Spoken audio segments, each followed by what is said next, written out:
Après le rejet de sa requête par la cour d'appel qu'elle avait saisie, la défense a opté pour la politique de la chaise vide. Pour quelles raisons réelles la défense a-t-elle opté pour la politique de la chaise vide? Ça sera l'objet de notre vidéo. Suivez.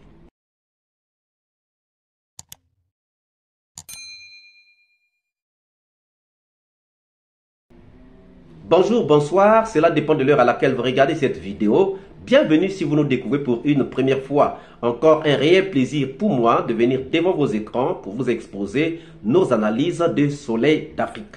On vous l'avait déjà dit que la demande de réqualification des faits en crime contre l'humanité risquait d'être une guerre de longue durée. Nous avions consacré toute une vidéo sur cela. Et nous avons soutenu que ça allait être une guerre de longue durée.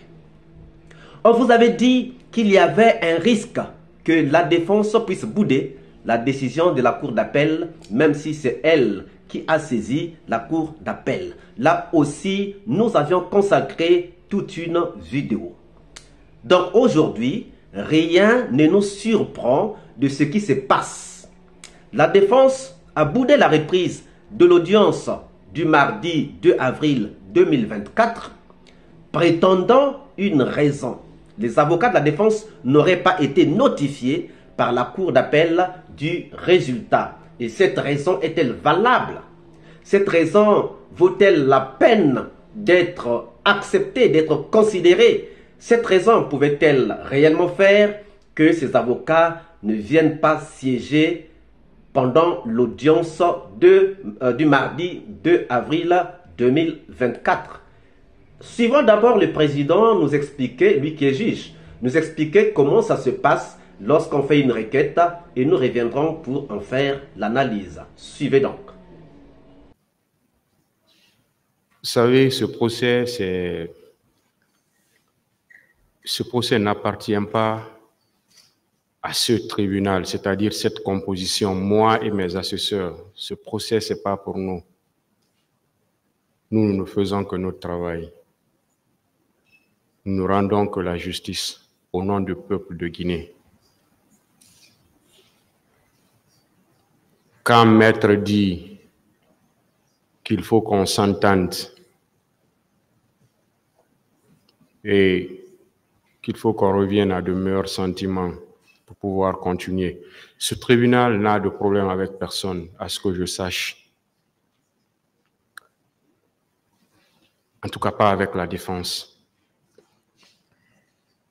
Parce que nous ne savons pas. D'habitude, la défense, le lundi passé, la défense nous a envoyé des représentants, 2 représentants, pour venir nous dire ce que toute la défense pensait.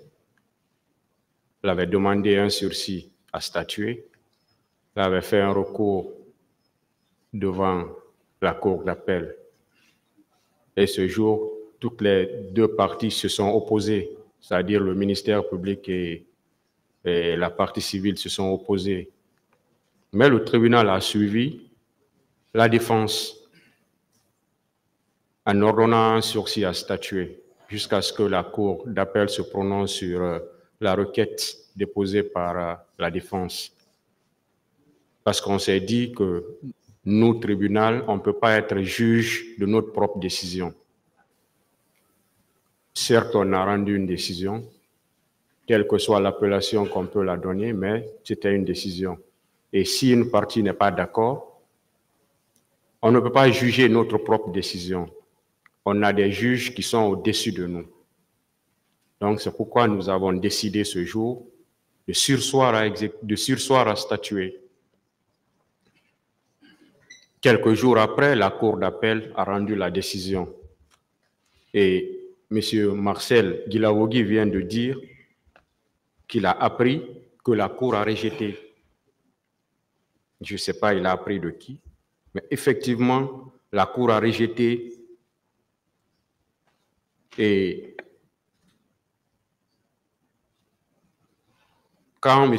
Kamara Moussa Dadis dit qu'un de ses conseils lui aurait dit que la décision ne leur a pas été notifiée, certes, c'est vrai que vous n'êtes pas de la matière, vous ne le savez pas, mais quand une partie saisit un juge d'une requête, moi je suis un juge, je réponds aux requêtes en longueur de journée. Quand on saisit un juge d'une requête, ce n'est pas le juge qui notifie la réponse, c'est la partie même qui vient vers le juge. Ce n'est même pas vers le juge, c'est au greffe. C'est la partie même qui vient chercher, les avocats sont dans la salle, ils le savent. Ce n'est pas le juge qui appelle la partie pour dire « Venez, on a rendu une décision ».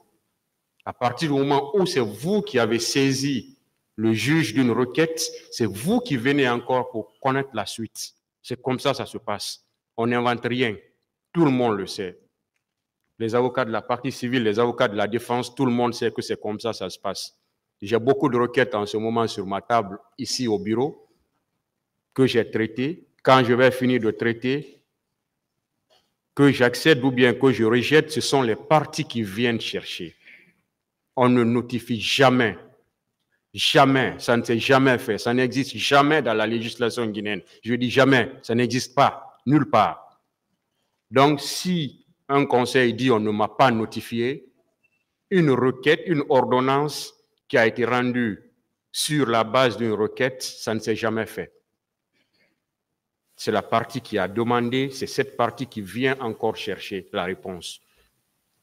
Nous avons la réponse parce qu'on a cherché. On était soucieux de savoir la suite. On a la réponse. Mais si la partie même qui a fait la requête dit qu'on ne lui a pas notifié la décision, là, ça devient autre chose. Ça devient compliqué. Parce que c'est elle qui devait courir la première pour venir connaître la suite qu'on a réservée à sa demande. C'est comme ça que ça se passe. Vous n'êtes pas des professionnels, mais je prends soin de vous expliquer cela. C'est comme ça que ça se passe. Donc, la Cour ne va jamais notifier cela à vos conseils. Ce sont vos conseils qui doivent venir chercher. Et on est convaincu que vos conseils sont au courant. Sont au courant, qu'on se dise la vérité. Vos conseils sont au courant de la décision de la Cour. M. Marcel l'a dit. Tout le monde est au courant de cette décision. Et après ça, Monsieur le procureur l'a rappelé tout de suite. Il a pris soin de faire un avis d'audience pour informer toutes les parties que l'audience devait reprendre aujourd'hui. Il a notifié cela au bâtonnier de l'ordre des avocats pour informer tous les avocats, parce que c'est comme ça que ça se passe depuis que ce procès a commencé. Et mon tribunal, le greffe de mon tribunal a pris effectivement soin. On n'a pas laissé le soin qu'au procureur de la République. Le greffe a instruit au greffe du tribunal de notifier par voie d'huissier. On n'était pas obligé de le faire. Rien ne nous oblige à le faire. Aucune prescription légale ne nous oblige à le faire. Mais on l'a fait, parce que ce n'est pas interdit aussi. Donc, on a instruit au greffier de le faire. Le greffier a fait et l'huissier a notifié dans les deux cabinets des deux représentants, c'est-à-dire le cabinet de Maître Pépé Antoine Lama et le cabinet de Maître Lanciné Silla. Maître Pépé Antoine Lama a déchargé de sa propre main, j'ai vu. Il a déchargé de sa propre main pour savoir que l'audience devait avoir lieu aujourd'hui. Et Maître Lanciné Silla a reçu également pour savoir que l'audience devait avoir lieu ce matin. On fait tout ça pourquoi? On ne le fait pas pour nous, ce n'est pas pour ce tribunal. Vous venez donc de suivre le président du tribunal, qui est juge, puisque c'était des juges qui avaient été saisis. Donc lui, il peut savoir, nous expliquer comment ça se passe. Alors lui, il nous dit, d'après ses explications, la personne ayant saisi est la personne qui doit aller chercher les résultats. Ça veut dire quoi? Ça veut dire que puisque la défense avait saisi la cour d'appel, c'était à la défense d'aller chercher les résultats. C'était à la défense de faire le suivi de leur requête. Ce n'était pas à quelqu'un d'autre. La défense avait donc le devoir d'aller chercher la suite de son affaire envoyée à la cour d'appel. Pourquoi donc les autres ont eu l'information et non la défense? C'est parce que les autres ont cherché l'information. C'est ce que le président du tribunal nous dit. Les autres ont cherché l'information, ils ont eu l'information. Or, sûrement la défense a attendu l'information à la maison sans aller la chercher.